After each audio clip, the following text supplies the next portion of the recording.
Good morning and thank you for starting your day with Denver 7 News. I'm Nicole Brady. And I'm Brian Sanders. Here are your top stories for Thursday. Starting with some breaking news from overnight. ARVADA police say they shot a man who opened fire on them.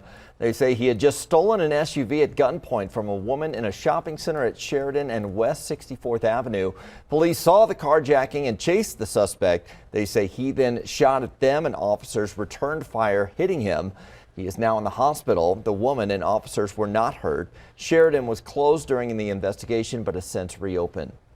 Two of the teenagers accused of setting a deadly house fire in Green Valley Ranch will be charged as adults. A Denver judge denied requests for 16-year-olds Kevin Bowie and Gavin Seymour to have their cases heard in juvenile court.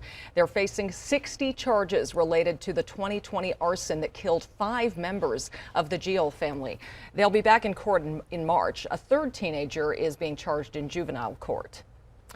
The woman accused of intentionally starting a fire at an Aurora apartment complex that killed a 5-year-old boy will be held without bond. 37-year-old Alondra Michelle appeared in court for the first time yesterday.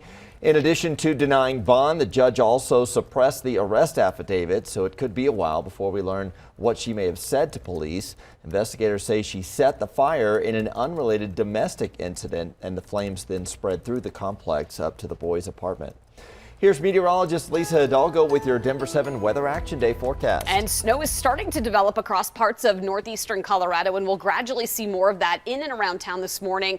It looks like we're going to see a good 1 to 3 inches with this next round of snow. A lot of what we'll get going here in town and across the Denver metro area will be during the commute this morning, kind of in the middle and end of the commute. We will actually see some clearing skies, though, later today, so it's not going to be as heavy as what we saw earlier this week with our most recent storm, but it is going to stay cold and the roads will get a little sloppy in spots. Highs will be only in the 20s. We'll drop down into the teens overnight tonight. Much warmer and drier, though, this coming weekend.